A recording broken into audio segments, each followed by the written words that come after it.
하나님의 말씀 사사기 12장 1절부터 15절 말씀입니다. 에브라임 사람들이 모여 북쪽으로 가서 입다에게 이르되 내가 암몬 자손과 싸우러 건너갈 때 어찌하여 우리를 불러 너와 함께 가게 하지 아니하였느냐. 우리가 반드시 너와 내 집을 불사르리라 하니 입다가 그들에게 이르되 나와 내 백성이 암몬 자손과 크게 싸울 때 내가 너희를 부르되 너희가 나를 그들의 손에서 구원하지 아니한 고로 나는 너희가 도와주지 아니하는 것을 보고 내 목숨을 돌보지 아니하고 건너가서 암몬 자손을 쳤더니 여호와께서 그들을 내 손에 넘겨주셨거늘 너희가 어찌하여 오늘 내게 올라와서 나와 더불어 싸우고자 하느냐 하니라. 이따가 길앗 사람을 다 모으고 에브라임과 싸웠으며 길앗 사람들이 에브라임을 쳐서 무찔렀으니 이는 에브라임의 말이 너희 길앗 사람은 본래 에브라임에서 도망한 자로서 에브라임과 므낫세 중에 있다 하였습니다. 길앗 사람이 에브라임 사람보다 앞서 요단강 나루턱을 장악하고 에브라임 사람의 도망하는 자가 말하기를 청하건대 나를 건너가게 하라 하면 길앗 사람이 그에게 묻기를 내가 에브라임 사람이냐 하여 그가 만일 아니라 하면 그에게 이르기를 십볼렛이라 발음하라 하여 에브라임 사람이 그렇게 바로 말하지 못하고 십볼렛이라 발음하면 길앗 사람이 곧 그를 잡아서 요단강 나루턱에서 죽였더라. 그때 에브라임 사람의 죽은 자가 42,000명이었다. 입다가 이스라엘의 사사가 된 지 6년이라 길앗 사람 입다가 죽음에 길앗에 있는 그의 성읍에 장사되었더라. 그들을 이어 베들레헴의 입산이 이스라엘의 사사가 되었더라. 그가 아들 30명과 딸 30명을 두었더니 그가 딸들을 밖으로 시집 보냈고 아들들을 위하여서는 밖에서 싸우자 30명을 데려왔더라. 그가 이스라엘의 사사가 된 지 7년이라. 입산이 죽음에 베들레헴에 장사되었더라. 그들이 이어 수블론 사람 엘론이 이스라엘의 사사가 되어 10년 동안 이스라엘을 다스렸더라. 수블론 사람 엘론이 죽음에 수블론 땅 아엘론에 장사되었더라. 그들이 이어 비라돈 사람 힐렐의 아들 압돈이 이스라엘의 사사가 되었더라. 그에게 아들 40명과 손자 30명이 있어 어린 낙이 70마리를 탔더라. 압돈이 이스라엘의 사사가 된 지 8년이라. 비라돈 사람 힐렐의 아들 압돈이 죽음에 에브라임 땅 아말렉 사람의 산지 비라돈에 장사되었더라. 아멘. 입만 열면은 거친 말을 함부로 내뱉는 그런 사람들이 있죠. 이들은 자신의 힘을 믿고 상대방에 대해서 말을 함부로 하는 것이죠. 그러나 그렇게 함부로 내뱉은 말들은 결국 큰 화로 자신에게 돌아오게 되어 있을 뿐입니다. 최근 유명한 어떤 운동선수들이나 연예인들 가운데 학창시절에 다른 친구들에게 이 말과 힘으로 그들을 괴롭힌 것이 드러나서 결국 어떤 공개적인 사과를 하고 한순간에 나락으로 떨어지는 것들을 우리는 보게 되죠. 오늘 이처럼 자신의 힘을 믿고 이 말을 함부로 함으로써 비극적인 사건이 이스라엘 안에 일어나게 됩니다. 이 입다가 암몬과의 전쟁에서 승리를 얻자 이것을 시기하고 나아가서 이제 협박까지 하는 지파가 있었습니다. 바로 에브라임 지파입니다. 에브라임 지파는 이스라엘 내에서도 손가락 안에 드는 그런 큰 지파였죠. 힘이 있는 지파였습니다. 자, 그런데 이들은 사실 전에도 기드온 때도 이 시비를 걸었었죠. 왜 그때도 자신들을 부르지 않았느냐 하면서 기드온에게 시비를 걸었었는데 또다시 입다에게도 또 똑같은 시비를 걸고 있는 거죠. 기드온은 그때 이제 에브라임 지파를 갖다가 잘 달래줬죠. 그래서 문제를 해결했습니다. 자, 그러나 오늘 입다는 전혀 다르게 나오죠. 오히려 화를 내고 서로 칼날을 휘둘르는 그런 참극이 일어나고 말았습니다. 에브라임 지파는 일단 암몬과의 전쟁에 참여하지 않았기 때문에 승전 후에 받는 혜택에서 이제 배제가 아마 되었을 것입니다.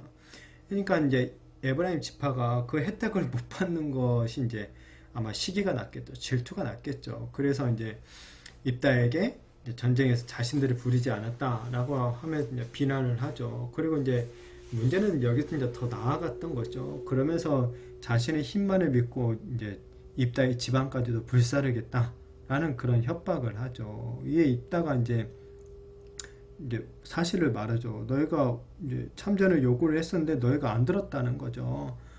그러면서 자신들이 목숨을 걸고 대신 싸워준 거 아니냐라고 말을 합니다. 에브라임 지파는 사실 목숨을 걸고 싸운 입다에게 감사해야 될 처지죠. 그런데도 그들은 오히려 입다를 원망하고 협박까지 하는 잘못을 저지르고 있는 것입니다.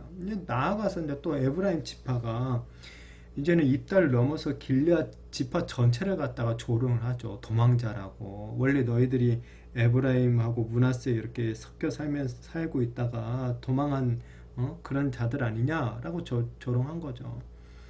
그러니까 이 말을 들은 당연히 길앗 사람들이 화가 나니까 결국 같이 싸우게 되고 입다가 길앗 지파가 이기게 되죠. 이 길앗 사람을 이 도망자다라고 놀렸던 에브라임 지파가 결국에는 도망자 신사가 되어 버리고 말았죠. 자, 그리고 이제 이렇게 도망하는 에브라임 지파 사람들을 사로잡기 위해서 입다와 길앗 사람들이 요단강 나루턱을 장악을 하죠. 거기서 강을 건너는 사람들을 시험을 하죠. 쉽게 말해서 이제 사투리로 에브라임 사람들을 구분했던 것입니다. 시폴렛이라는 단어를 에브라임 사람들은 이제 쉽이라고 말을 못하고 시폴렛이라고 이제 발음을 했습니다. 그래서 이것을 통해서 에브라임 사람들을 잡아서 죽였는데 이 내전으로 인해서 에브라임 사람의 죽은 자가 무려 42,000명이나 되었다고 합니다. 아주 정말 에브라임 지파가 거의 뭐 전멸 위기에 처한 정도로 당한 것이죠. 자, 물론 이렇게 이제 먼저 시비를 걸고 협박을 한 에브라임 지파의 잘못이 참 크지만 그렇다고 또 분노를 다스리지 못하고 이 같은 동족을 갖다가 사륙한 입다에게도 잘못이 크죠.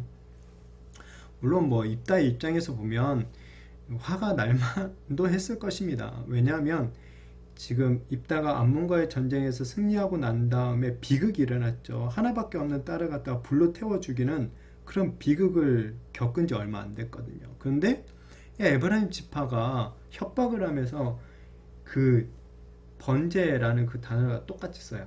지옥을 갖다 불태우겠다 라고 했으니 안 그래도 이 입다의 그 화난 심정에다가 기름을 부은 격이었을 것입니다. 그리고 또 이제 길앗 전파를 갖다가 싸잡아서 비난하고 이 조롱했으니 전체 이 길앗 주민들이 전체가 화가 났던 거죠.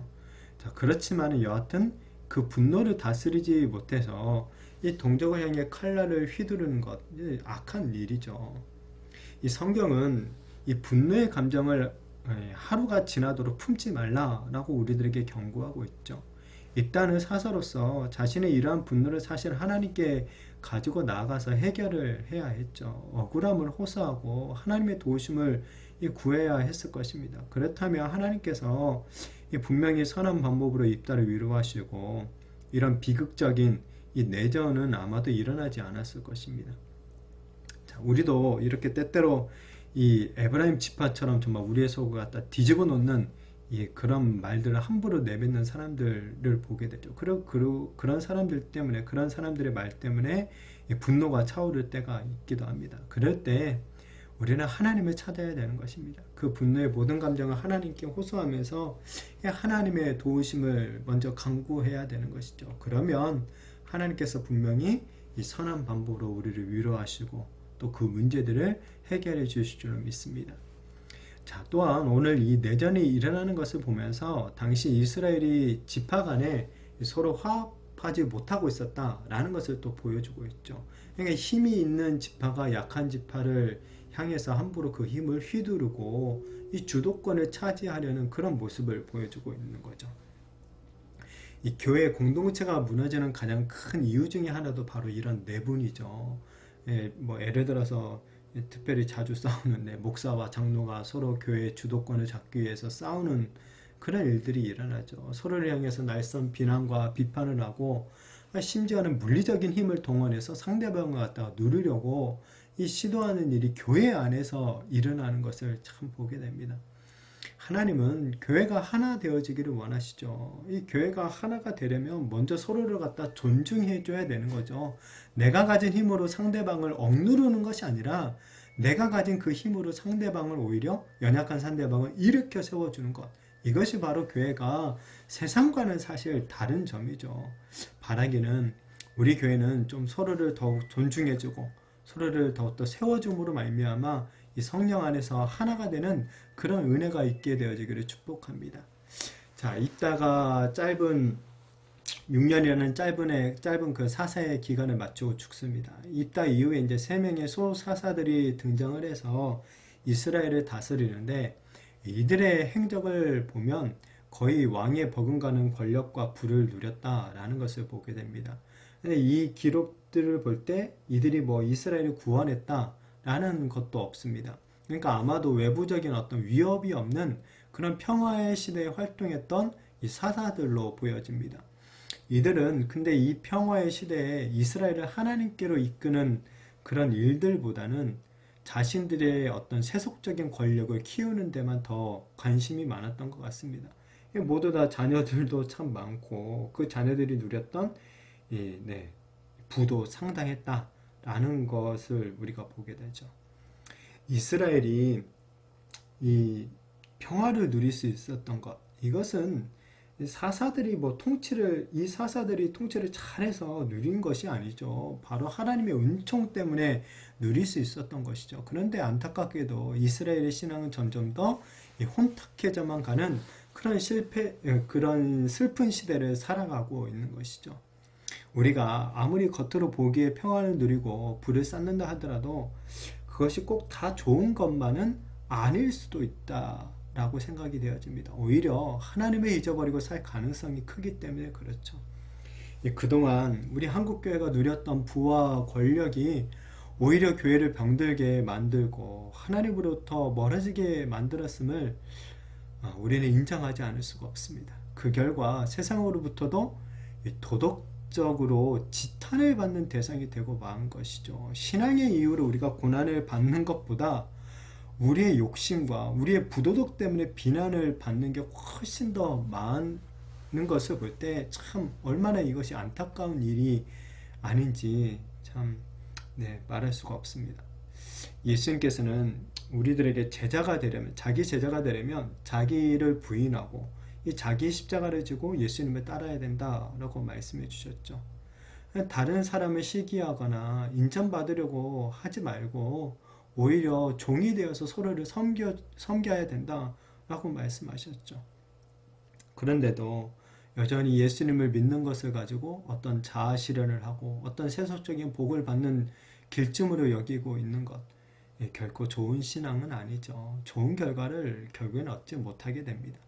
바라기는 예수님만이 우리의 참된 이 복음을 믿고 우리 자신을 부인하고 서로 더욱 사랑하며 하나가 되는 은혜가 있게 되어지기를 축복합니다.